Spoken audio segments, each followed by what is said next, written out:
basic instruction for the webinar from Chrome and Explorer. You are welcome to send us questions, which will be answered at the end of the webinar. You can send the questions by clicking on the question and answer box on the left. Because of the high number of participants, only the speakers can use the audio. You will not be authorized to use the audio, but you can send us your questions and considerations as I explained. A recording of the PowerPoint will be sent via email link to each participant. So, here with me today, I have our special guest, Dr. Dave Phillips. He is the Chief Executive Officer of the Earth Island Institute and also Director of the International Marine Mammal Project. My name is Paolo Bray, and I'm the founder and director of Friend of the Sea and also director of international programs for the Dolphin-Safe Project. I direct the World Sustainability Organization, which has developed two major certifications, Friend of the Sea, certifying products from sustainable fisheries and aquaculture, and Friend of the Earth, certifying products from sustainable agriculture and farming. Over 1,000 companies from more than 100 countries worldwide have products certified as a Friend of the Sea and Friend of the Earth. And Friend of the Earth was started because of several years' experience in the Dolphin-Safe Tuna Project.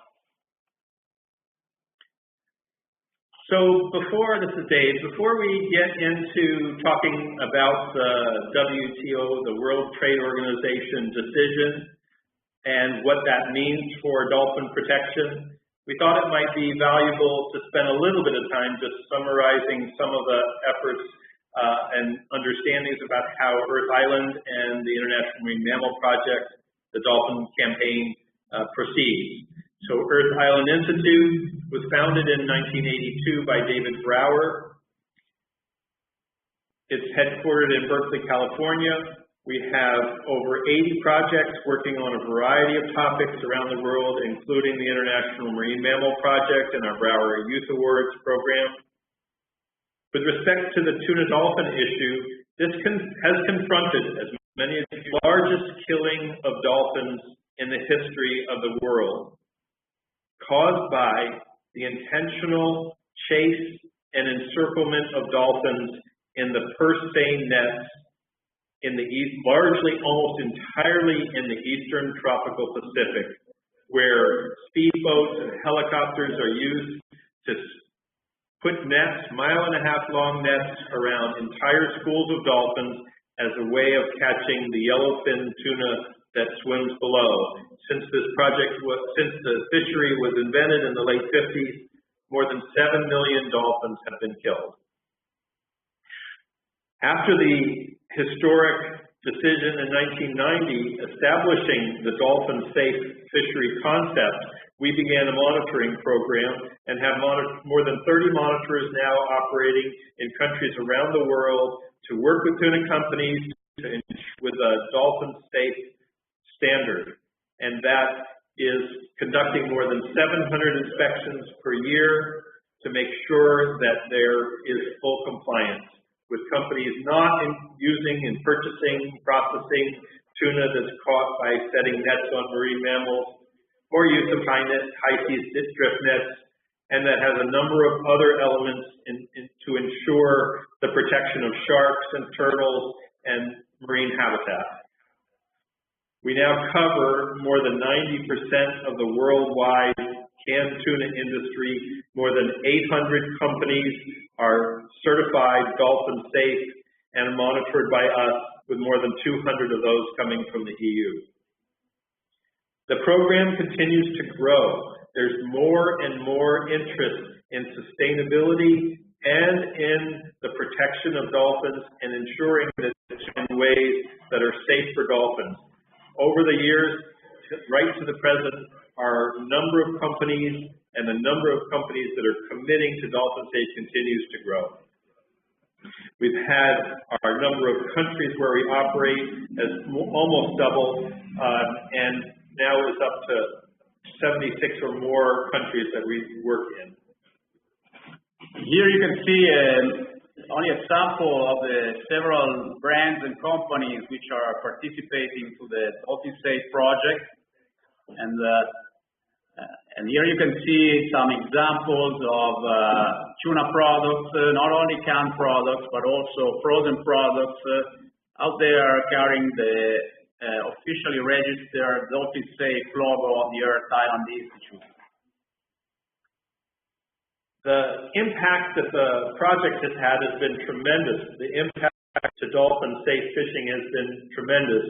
Since the 80s, when dolphin killing was hundreds of thousands per year, after 1990 and the initiation of dolphin-safe fishing activities, the dolphin mortality has dropped to the very low thousands, approximately 2,000.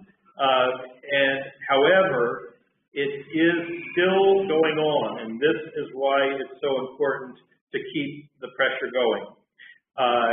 Dolphin that are encircled in the eastern tropical Pacific by continuing efforts primarily by Mexican dolphin killing fleets are setting nets repeatedly year after year and sometimes up to 10 times per year on the same species and the same populations of the affected species. And as a result of that, dolphin populations are failing in that area as they would be expected to recover. So the problem continues. The dolphin-safe effort needs to continue.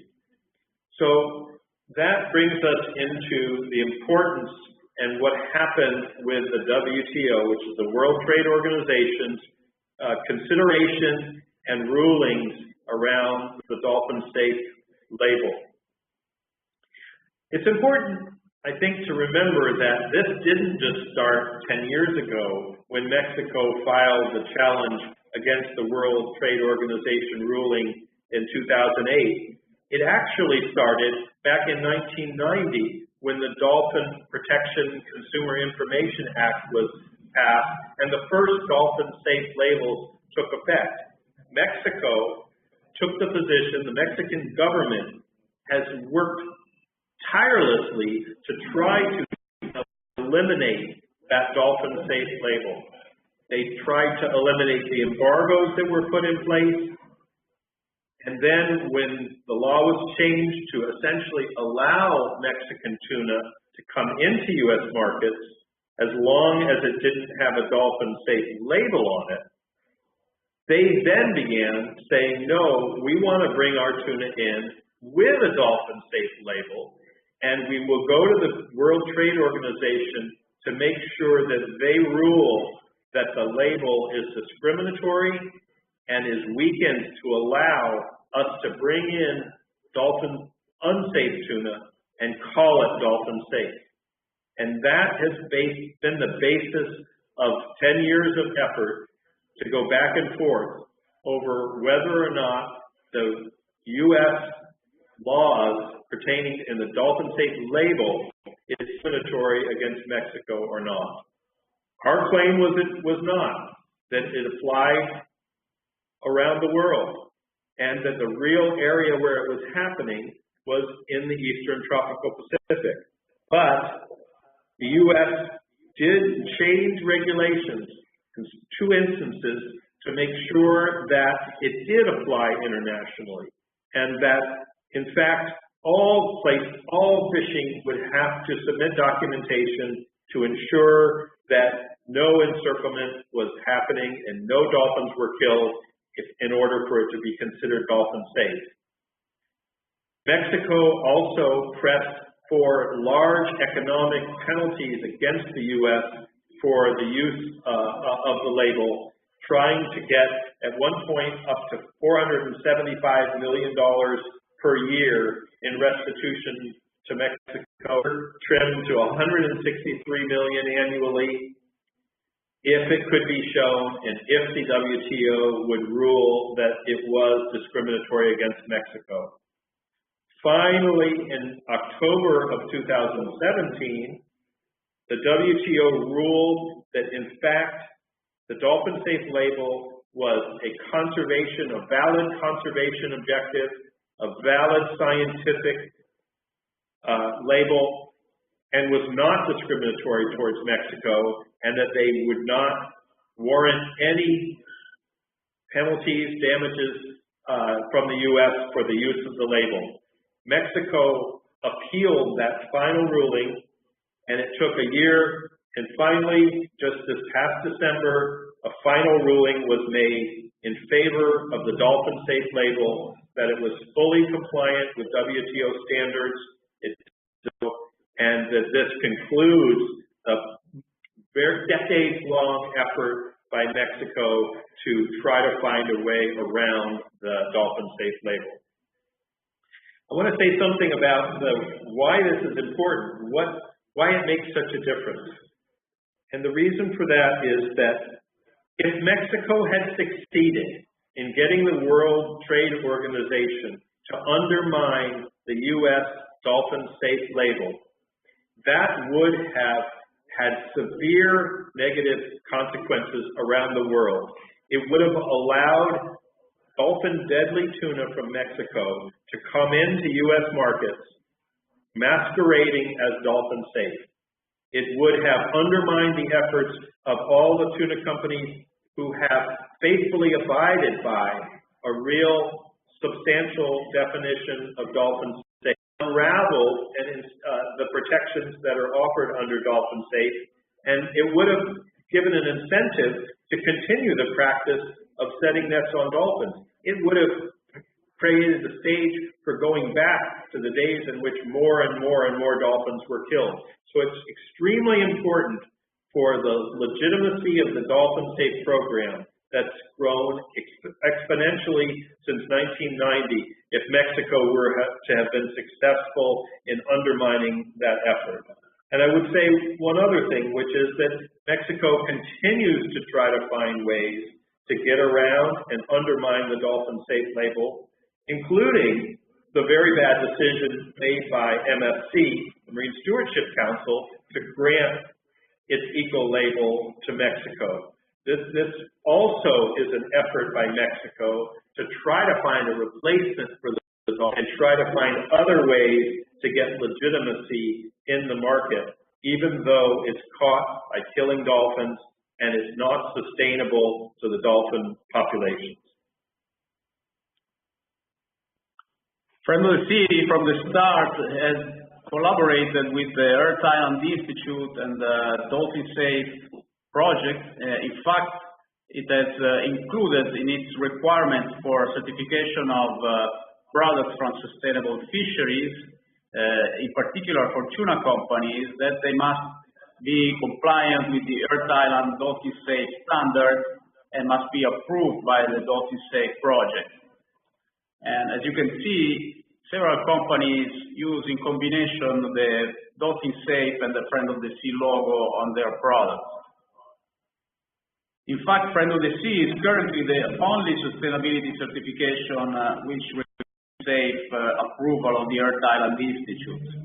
Since when a couple of years ago, the Mexican tuna fishery that sets nets on dolphins has been certified by the other major certification program.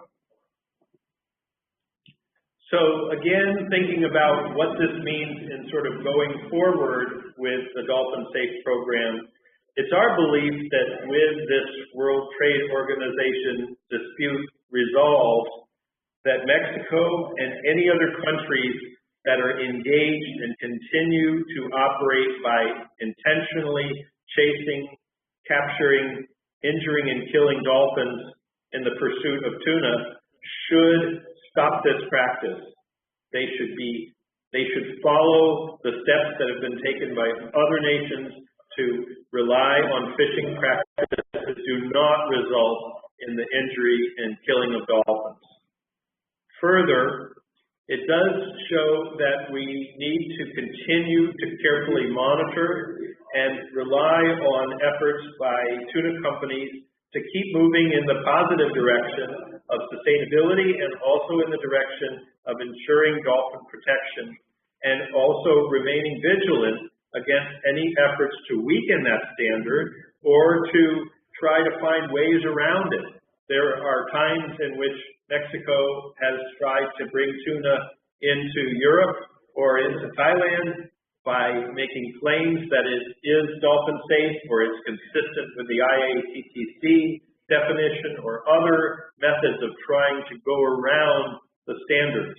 And it takes vigilance to make sure that we can stand behind a dolphin-safe label. It's hard to do this because this maintains consumer confidence in the dolphin-safe label. If the general public and the buyers who want to know that they can safely buy canned tuna without thinking and knowing that it is causing the death to dolphins, they have to have confidence that the label standards are being enforced, are strong, are verifiable. And this is the future of Dolphin Safe.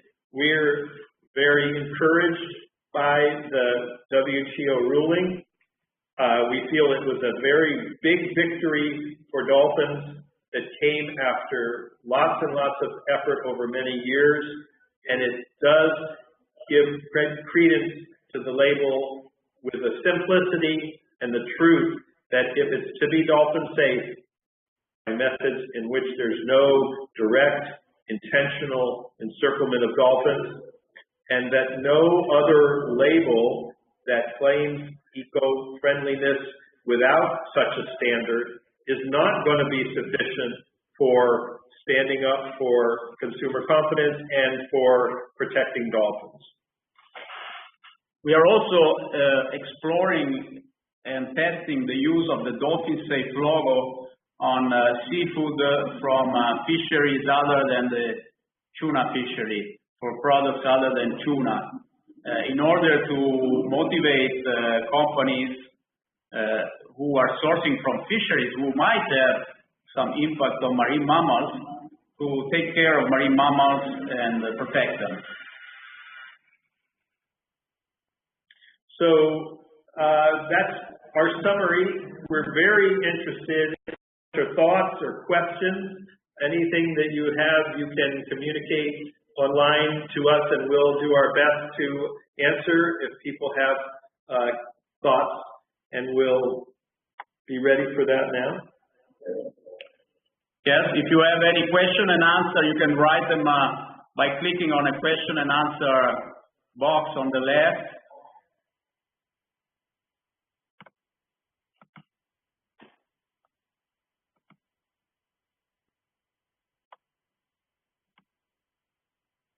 Normally, we have several questions in the past. Anybody who, you still have a few minutes if you want to drop a question. We might want to mention that we have copies of the rulings from the WTO, the references to those. We have a video that was made somewhat recently looking at the issue of the MSC and their ruling and what the continued impacts of dolphins are happening from bribery and other things in terms of the Eastern Tropical Pacific, so that if anyone wants to receive any of those documents, they're welcome, as well as blog posts from Earth Island and other things. We'd be happy to provide you with any information that you might need to help you further understand the issue. Well, apparently there's no questions. Well, you can always send them online to us. You're welcome, and we will reply to you. Okay, we have some questions, some technical question, and one question is, does the Mexican government surrender to do other movements? So the Mexican government has been very quiet regarding the ruling of the WTO. We feel that it's very unlikely that there will be any further WTO matters on this. They could file another case, but it's very unlikely because it would be almost impossible to have this solid ruling overturned.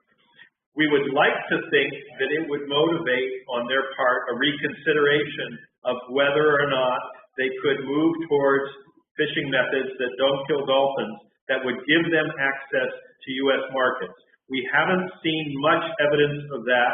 There are a few companies in Mexico who have expressed some interest in trying to work in some ways to be able to produce dolphin-safe tuna.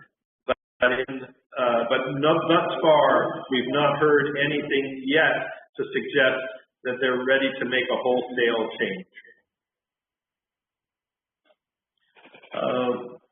Yes, the presentation, some of the questions are about the presentation. It will be shared to all the participants and all those that registered.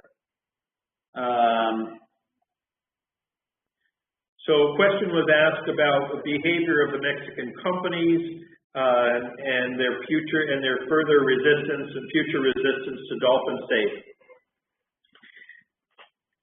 I think that I think the Mexican companies are no longer able to have confidence that they're going to win at the WTO or that other labeling mechanisms will give them access to either U.S. markets or safe markets around the world. I think those companies were, this is my own view, I think they were told by the government and others that just hold on, we will get this overturned, and soon you will be able to have access to U.S. markets and dolphin-safe markets. They've been told that for many years, and they've held on for many years. I think that their recognition now is that's not going to happen. There's a question on what will be the answer from the IATTC with the final scenario. The IATTC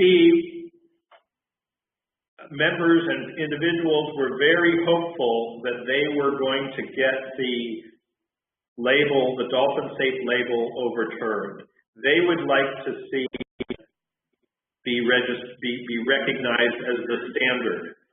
And their standard, the IATTC standard, is that as long as you're staying within the kill quotas allowed by the IATTC, that should be considered dolphin safe. We disagree very strongly with that.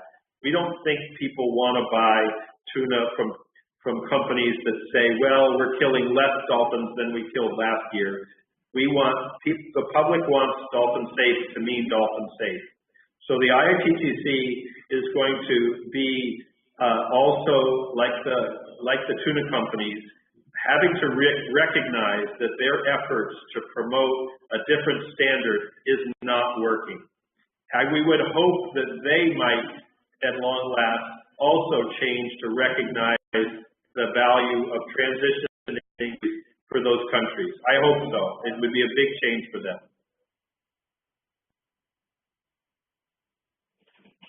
Well, there are no more questions. There's a last question. What do you think is the perception of the reaction from the tuna companies around the world? I think tuna companies around the world are mostly happy about this, insofar as they have faithfully adopted a no encirclement standard. They have abided by it, stood behind it, not changed it, not weakened it, and found that customers have relied upon that. So that if the standard were weakened by the WTO, and all of a sudden there was tuna on the shelf in the U.S. retailers or in European big retailers that said it was dolphin safe, but that was caught by killing dolphins right next to the shelf of their can that really is dolphin safe, that would hurt them. And so the people that I've spoken to with the companies are pleased that the standard remains intact and strong. Well, there's a question about how to become part of the Dolphin-Safe program and join Friends of the Sea. Rapidly, there's the emails that you saw at the end of the presentation. You can drop an email. We will send you a form to be filled in so that you can provide us with preliminary information, and we will be able to tell you if your company has a chance to be audited and verified, if it's sourcing from approved suppliers. An audit is then organized, and audits have to be carried out at least once every year and a half, and to verify inside the production line that there is compliance, a chain of custody, and a similar approach for our Friend of the Sea. So you can contact us. There's a form to be filled in, and a certification body will contact you with a quotation for the audit. Of course, all the requirements and checklists are available online for complete transparency, so that you can already verify if you feel that your company is compliant with is in compliance with these requirements. I don't know, Dave, if you want to add anything else? No, I think that was perfect. The last one is that I think. Okay, yes, that we would agree that this could help the RFMOs improve their standards by recognizing that the Dolphin-Safe standard is now fully consistent with World Trade Organization trade rules, as well as fully consistent with best science and best animal welfare. Well, with this, we wrap up. We thank you very much, and we'll send all the information to all of you, and we'll send you also invitation for the next webinar, which will be held next Wednesday, which will be about restaurants and food delivery systems and their role in consumers' awareness and sustainability for the fish and seafood. Thanks for sharing and coming on board. Thank you. Okay.